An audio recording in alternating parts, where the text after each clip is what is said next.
So good morning, London. It's fantastic to be here. And so I have 20 minutes, and what I want to do first is really to thank Joseph and all the organizers. So I've done this organizing many times, and I can tell you, I know it's very demanding. So I really appreciate the effort of the team and also for inviting me. It's a great pleasure. Should we give them some applause? Huh? Okay.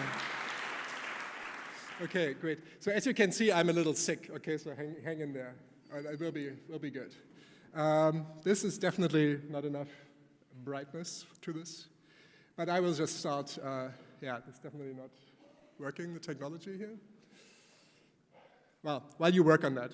So I think I want to start with just looking back a little bit and go to give you a bit of a historical background, just to make us understand that we should really use history to our advantage.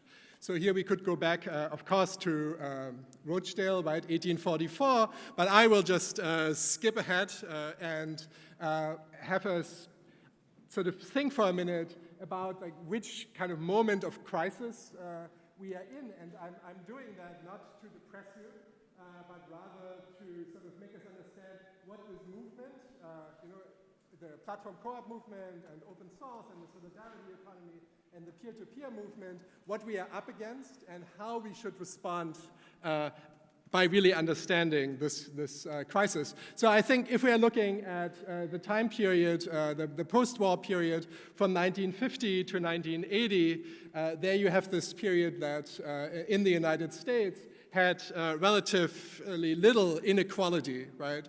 There were social programs, GI Bill, and many very positive developments. And then in 1978, right, basically things started to change. And what happened is basically that productivity of workers increased steadily up to today. It's this famous curve that you see over and over again, right, with this productivity increasing and wages stagnating. And so this is really not really visible. I don't know if you can have a way of making this happen. Okay, so this period from the 50s to 1980 was really characterized by strong unions and a strong purchasing power of the middle class. And then, of course, this also led to this virtuous cycle where you had increased taxes were paid, which then led to more public services, right? But then in the late 70s, like I said, productivity increased while wages stagnated.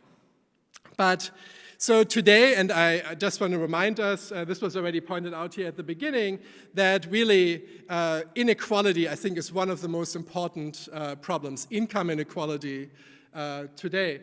And in 2015, 62 individuals had the same wealth at 3.6 billion people in total. And I think what we need to understand within that is that at the bottom, 50% women are vastly overrepresented, right? I think this should have implications of how we are designing programs today. From 77 to 2007, you saw high levels of unemployment, financial instability, intensified global competition, global inflation, all of that contributed to that crisis. Of course, at the center of it, if you read Goldsmith's, David Graeber's book on debt, right? So debt, public and private, were really essential parts of that development. And also the fact that $7.6 trillion are hidden in tax havens is contributing to that crisis, right?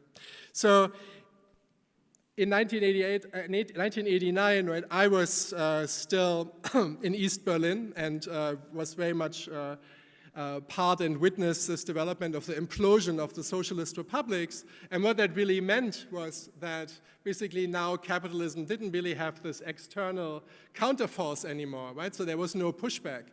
So in a way, this contributed to the fact that capitalism now was in a way too successful for its own good, right? There were deregulation, the power of unions declined since '78 at least, and what you have is basically a sort of unbridled capitalism, also very much characterized by ecological degradation. Australia, just a few days ago, had to add a color to its color chart to even be able to map the temperature, right? 47 degrees Celsius just a few days ago. And so in the same time period, we also saw a reorganization of labor markets away from direct employment to a sort of gig economy and independent contract workers. So in the United States, you have every third person is an independent contractor or freelancer, right? 55 million people. In 2008, the collapse of the financial markets, and out on the heels of that, the on-demand economy, or what many people call the sharing economy or collaborative economy. And while on the one hand, this brought a lot of consumer convenience, right, with all these apps, and there were definitely advantages for people between jobs and students, it also really led the commodification of everything, right? Stalled rights, worker rights, no benefits, privacy under attack, and a nullification of the law. So companies moving into cities, ignoring the law, ignoring guidelines, and operating as if none of this really existed. An end of direct employment and the lowest paid workers being now in the service sector. Okay, so, and why on the front pages of the papers we read about the sharing economy so many times, right? I mean, it has lessened a little bit now, but it was so dominant. We really need to emphasize that this is a very small part of the economy, but that it provides templates for all the rest, right? So while Uber is discussed all the time, it's actually a very, very small part of the overall economy, but these templates of employing people in these gig contracts, that is very much part of society and spreads like a virus. Okay, then there's this insistence on growth, right, and which leads to a very extractive approach to markets, and of course also automation. So the technological displacement of labor, so a tiny group of owners will soon be in charge of artificial intelligence. We will have cities that might be thought of as Apple cities or Google cities, right? Because they will run all the AI. And one of the questions is what the cooperative working model and the cooperative business model can contribute to that discussion about artificial intelligence. In 2014, the World Wide Web hit rock bottom. And I say that because the winner-takes-all economy took over, and the World Wide Web today resembles the one of 1969, right? The internet of 69 or of the 70s, 80s, or 95, very little. This is not the net that people had imagined. This isn't the web that Tim Berners-Lee had imagined in 1989 either, right? So it's very much, it reminds us much more of HBO, right? It's consumption.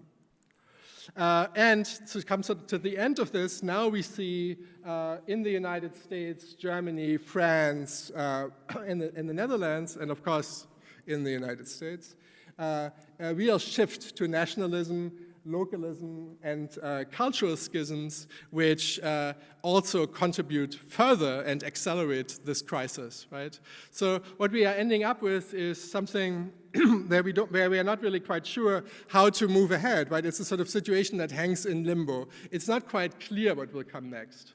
And I think this is where a huge opportunity arises, right? You look at visions for the future, so 2014, there were endless conferences and workshops about the future of work. People really realized that this is up for grabs now, right? And so conservatives like Tyler Cohen would basically say that 10% of people will make $10 million a year, or over $1 million a year, and the rest can live on free internet and canned beans at the tune of $10,000 to $15,000 a year. And also Thomas Piketty, based on his studies, projects actually a quite similar picture. So extreme acceleration of intensification of inequality.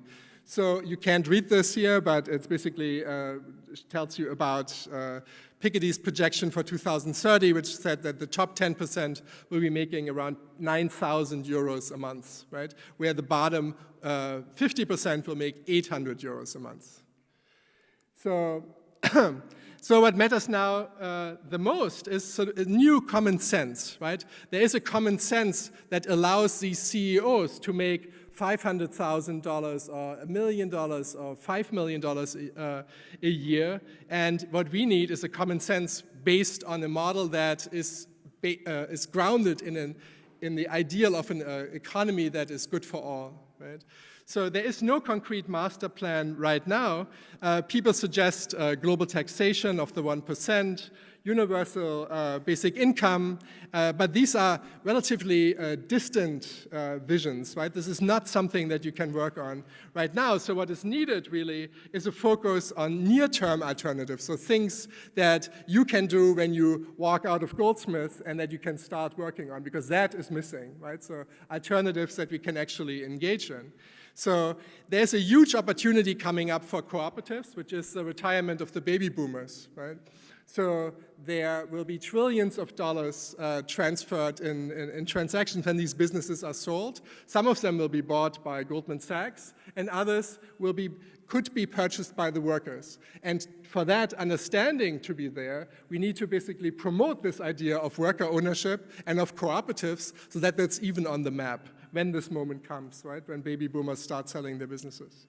And so the question is, like, I mapped out this crisis, and then the question becomes basically, well, what is this platform commonwealth, the platform cooperativism? Is that the answer to all of that? Is that the sole solution? Well, of course, it is absolutely not the sole solution, right? But it is one of many answers to this crisis, right? There's the solidarity economy, the peer-to-peer movement, the open source movement. There's a whole plethora of solutions, but that is definitely one of them. So what is needed, I think, is really like an organizational bricolage, so a large number of different forms of organization and institutions that all together respond to this failure that I described here that we've seen over the last 40 years, right? So now, I think within this, when I look at the United States and think of what is needed now most, I think mostly of spaces of self-governance, right? And here I think also platform co-ops can contribute to this vision of an economy that serves all. Just for those of you who are not so familiar with it, so this is based on this idea of co-ownership of platforms and also of co-ownership of data, right? So shared data ownership and democratic governance. So what this concretely means, we will see, I think, over the next 2 days in all your presentations. And I think one thing that we learned from the last year is that there has been a lot of emphasis on, the ethics of this whole project. And I think what we really need to emphasize is also that the value propositions need to be on target, right? That you really have to focus on the value propositions, the economic value propositions that these projects have. We can take one of these examples here with Green Taxi Cooperative in Denver. Here you see a meeting where all the drivers are forming a cooperative, and they are working closely with the union in Denver, which basically allows them to bend regulation in favor of the cooperative model, right? And thereby allows them to have a market share of over 37% now of the taxi market in Denver, so very successful. Stocksy United, just to give you a few examples, most of you will know these examples, I would assume by now, but if you have not heard about it, this is basically a stock photography platform which is owned by about 1,000 photographers who are selling their work through the site, had a revenue of $7 million last year, which is shared with everybody who's contributing to the platform. This is a team behind it.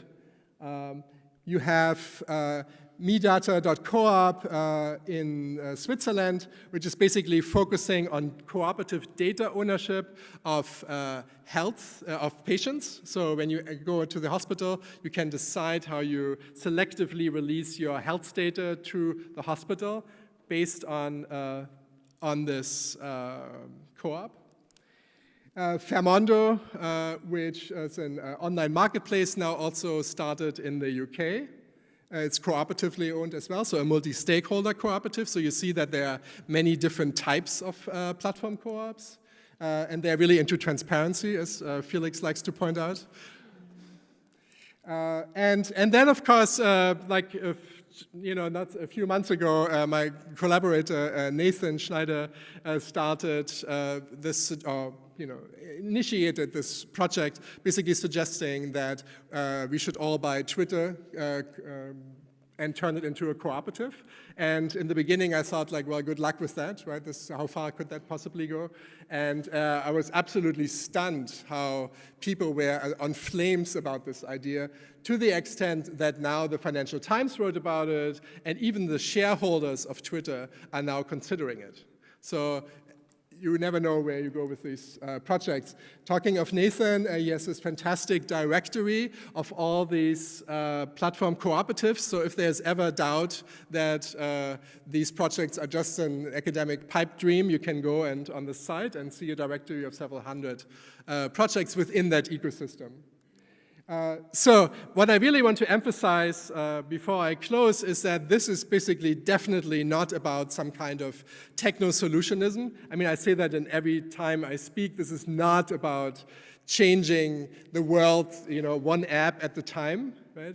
This is very much about a techno-social process, which is as much about endless other processes. It's definitely not thinking that you could single-handedly drop technology into a crisis and it will change everything. And I think also, when I say anti-solutionism, this is also about accepting that there can be a variety of forms, right? That there can be decentralized platforms, there can be centralized cooperative platforms, and I think we should embrace that. It's about a new role for cooperatives, a new role for unions, a new role for technologists. They can inform each other, learn from each other. It's about a commitment to the commons, to the open source movement. It's about a diversified digital economy, and that's also really important to me, that it's not about killing investor-owned firms, but that these can coexist, right? That it is about cutting a slice out of the digital economy and not thinking or projecting that you want to bring these mammoths to their knees, right? It's projecting our values outwards, and it's about an ethical commitment much more than a particular lifestyle, right? I mean, so in this movement you have people, like I said yesterday, with dreadlocks and turbans, and you have people like me who wear stuff like that, right? So it's not about a particular lifestyle. It's very embracive for people with many different backgrounds. So what we need, right, is this kind of crisis, this kind of situation calls really for new institutions. And we saw this, and we see this emerging like all over the landscape, right? With the Commons Transition Project, and also with the Platform Cooperativism Consortium. And the goal there is to find the others, right? To find the others. So in New York, we founded the Platform Cooperativism Consortium, which brings together some 50, I think by now it's even 60 institutions, individuals, so cooperatives, universities, unions, all sort of focused on supporting that ecosystem. And if you want to talk to me about how you can contribute to that, and if you want to join that, we are absolutely open to that. So you can go to platformcoop.newschool.edu to see some of the projects that we are working on, and also some of the directives where we want to go with this. And so here you see some of the people assembled that are part of that. And so lastly, in the last minute, I want to say where I think, from having talked to, I mean, really on a daily basis, to all these cooperatives and startups, this is where I think the most important developments lie for us going ahead, right? I think it is firstly really important to find competence, right? You saw Stocksy being so successful because they also came from iStock, right? So they came from a corporate background and really had a lot of professional experience in this sector already before they started a cooperative, right? So I think competence. Second, of course, funding. This will not surprise anyone. Research, so that we actually know which sectors these projects could work in best, right? Is it really transportation? Does it make sense to take on these kind of $60 billion giants? Or is it a niche project, right, about supporting a niche market? Incubators, right, to start and just try out these projects. Policy, because you can't really operate in a city as we saw in Denver, right, unless you have regulators on your side that help you to support your business model, right? So Uber does this by just buying the market, right? So they're just purchasing regulation, essentially, or deregulation. And how will cooperatives go about that? Education, of course, we are starting a massively open online course on the platform economy. And solidarity, so this understanding that really this is not about platform co-ops versus open source versus the solidarity economy or decentralized versus centralized, but to really understand that these are all people, that we are all people who are in this together and really support each other and get a sense of solidarity among ourselves, right? And this, I think, is a great example here. It's exactly what we're doing. So what we are needing more is more of Brianna Wettläufer and less of Bill Gates, right? So we need more of Palak Shah, who is running the Domestic Workers Alliance, and less of Ian Rand. We need more of Gabriella Coleman, who is pushing the open source movement. We need more of Nathan Schneider. We need more of Mickey Metz, who is also really pushing the open source development and now has a high school based on principles of open source that is teaching platform cooperativism to high school students in New York. And of course, more of Joseph and his team and Eleanor Ostrom. So that's what we need, right? More of that than the sort of, big white man who dictate Silicon Valley. I want to point to the next conference in New York on November 9th to 10th this year. And just the topics there will be artificial intelligence and the cooperative model, journalistic platform co-ops, the refugee crisis and what you can do with platform co-ops for that, farming cooperatives, and the cooperative cloud. So with that, thank you very much, and I'm super grateful and excited to meet you all, and hope that we have a fantastic 2 days. Thank you so much, and sorry about the screen not...